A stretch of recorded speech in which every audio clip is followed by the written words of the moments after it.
Hey everyone, it's Argonath here from Return of the Fan, and today we have something really good to talk about because Lost in Space Season 3 has landed on Netflix. It's been out for almost a week now, and it's really good. I personally really like this show. I only found out about it a few months ago when it came up in my Netflix feed. Hadn't really come across it before then and started watching it and really enjoyed this particular show. So this is obviously a remake of the original show that was done back in the 60s and 70s. I remember watching the original Lost in Space as a young little boy back in the late 70s and early 80s and really enjoying that show back then. It was quite campy and kind of silly and stupid at times, but I think the remake brings it into the modern age and it's done really well. So if you've never heard about Lost in Space before, basically it's about the Robinson family who leave Earth with a bunch of colonists to go to a planet in Alpha Centauri because humans have developed a faster than light drive which allows them to go to different galaxies and so on. So they get to Alpha Centauri and they can go onto a particular planet to colonize there. So this is on Netflix only, so you need to watch it on Netflix, and they've got all 3 seasons streaming now, and they've only made 3 seasons, and they're only ever going to make 3 seasons. It was originally intended as a 3 season series, so you can rest assured that you will get a very good conclusion to the story if you begin to watch it, which is really great. So I'm not going to put any video clips or anything like that because apparently watching some other YouTube videos they've said that Netflix is really specific if people start to use clips of their shows and so on. So I'm just going to put this into slideshow mode and it will just scroll through some images while I talk just to kind of keep your interest. Alright, so basically it's got a really strong family basis for this show because it's based on the Robinson family. So John Robinson is a military man, and he's kind of a little bit estranged from his family because he spent so much time away for his military duties, and he needs to reconnect with his family and get back to what he had before he went away in the military. Maureen Robertson is kind of the brains of the family. She's super intelligent. She's an engineering physicist, almost all science person. So she's extremely intelligent. In my opinion, a little bit too perfect, but I'll get to that later on. Next is the eldest daughter, Judy Robinson, who's a doctor, kind of a jack of all trades as well. And then the next person in the family is Penny Robinson, who's entering into her teens. She's not kind of super intelligent, sciencey person like the rest of them, but has a more creative flair, so she's kind of the creative person in the family. And then we have Will Robinson, who's kind of like a child prodigy, and he kind of rounds out the family. The other main person of interest in the show is Don West. In the original show, he was a pilot of the Jupiter 2. In this show, he is a mechanic.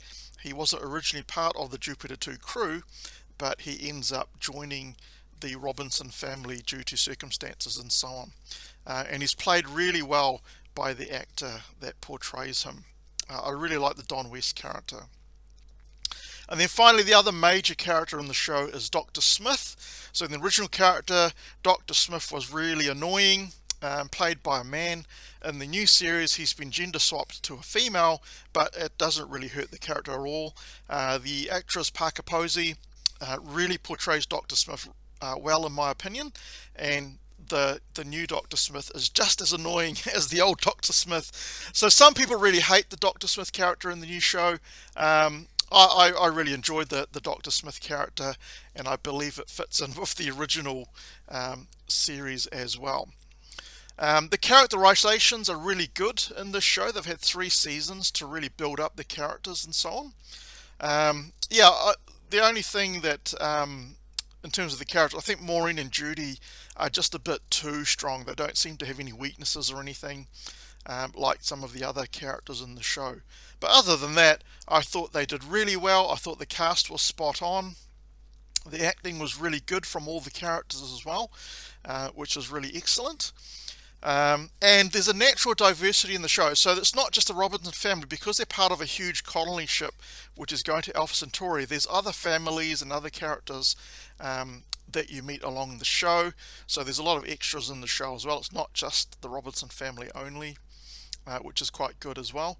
And so yeah, there's a natural diversity in the cast, right? Because basically there's people from all around the Earth which are going to Alpha Centauri, so there's naturally going to be people, there's going to be Spanish people, Chinese people, Japanese people, African American people, all of that kind of stuff, Indian people.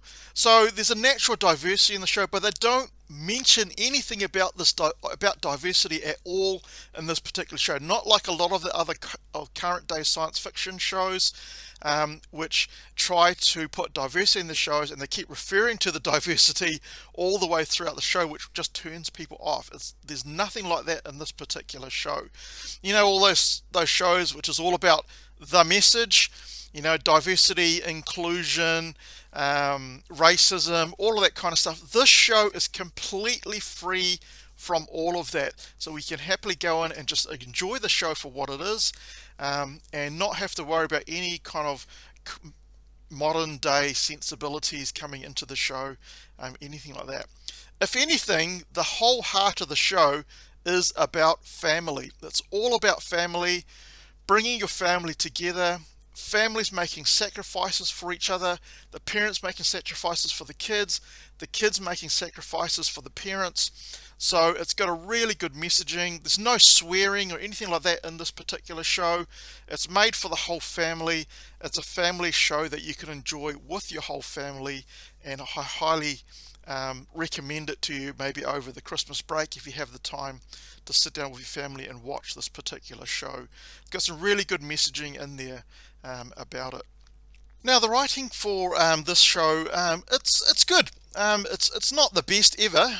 It doesn't compare to the best episodes of Star Trek, the original series, or The Next Generation, or Firefly. But even those shows had bad episodes as well. So, there's a lot of conveniences in the plot. So when the Robinsons need to solve a particular problem, they just happen to be on a planet that has the things that they need to solve that particular problem, I guess. So I didn't worry too much about it. It's a fun, entertaining show. But considering the kind of rubbish that we get out of Hollywood these days, this show is a masterpiece, right? When you compare it to things like the ridiculous Picard, absolutely garbage Star Trek Discovery, both of those two shows full of social justice messaging, modern day politics stuffed into those shows. So compared to those two things, it's amazing science fiction. Even things like Loki being cucked by the female Loki, just ridiculous scenes in that particular show. Falcon and the Winter Soldier, all about bloody racism and things like that. Even the new Hawkeye show, where Hawkeye takes a back seat in his own show because Kate Bishop is obviously a Mary Sue and is so much better than him. So compared to all those shows, the writing is a masterpiece, right? So I wouldn't worry too much about that. When you compare it to normal great science fiction shows, then it doesn't quite get up to the top echelon, but on the whole, it's pretty good. So I was quite satisfied with the writing in the show. I guess if they just made Maureen and Judy a bit more relatable by giving them a bit more flaws, or see them do something wrong, that would be, make the show even better. So if they just didn't portray both of those two women as totally amazing at everything that they do and totally perfect, I think it would have been better for the show. But otherwise, as I said, I'm quite happy with the writing on the show. I really enjoyed the Don West character. He was really good, bringing humor, and he does some things which he's not proud of, and which some of us might not be proud of, so which is quite good. He's not a goody two-shoes or anything. And I found Penny was quite funny as well. I think some of the lines she had, she was a bit sarcastic at times, which was really good. So I think her character was really good as well. Now, in terms of the special effects, they were actually very excellent for a show. The practical effects and the CGI were just awesome. They were pretty seamless in my opinion. I mean, it's not as great as something like a Star Wars movie, but then again, it probably didn't have the budget of a Star Wars movie, but it's certainly really, really, really good. I didn't really have any problem with the special effects, so I don't think you will either. You should find it's really top notch in terms of what they did for the special effects, and some of the actual CGI scenes and scenes on the planet and cinematography is just absolutely gorgeous.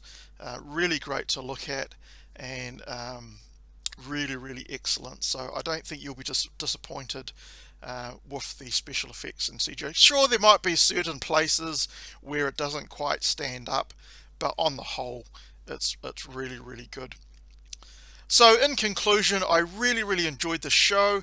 If you like sci-fi without any overt messaging or anything like that in your sci-fi show, this is the show for you. It's a good family show. You can watch it with your kids, which will be a really good family experience as well. If you have access to a big screen TV or a projector, then that would just make it even more excellent. I thought the sound was really, really good in the show as well. The music was really cool. The sound effects were really cool. I think they did a really good job with all of the sound effects and music. So nothing too much to worry about there. Awesome show. I really, really enjoyed it. I think you will too. So if I had to give it a rating, I'd probably give it sort of like 4 out of 5. Kind of taking off some marks for having the feminism stuff making Maureen and Judy too perfect in my opinion, but otherwise excellent show. And even if you're not a Netflix subscriber and you're really intrigued with the show, you can always just subscribe for a month, binge watch it, and then you can cancel your subscription after that. It's not such a problem. Alright, so that's my kind of review for this. I didn't want to do any spoilers or anything, so I didn't include any spoilers, and hopefully you will find it just as enjoyable as I did. Anyway, if you have seen it or after you've seen it, let me know in the comment section what you thought about it. I'd really love to read your comments, whether you agree with me that it's an awesome show or not. I'd really love to know. And if you like this video, give it a thumbs up. If you don't like the video, you're welcome to give it a thumbs down. And if you like my content, please subscribe as well, as it just helps YouTube to notice my content. Anyway, that's it for me. Hopefully I'll catch you in the next video.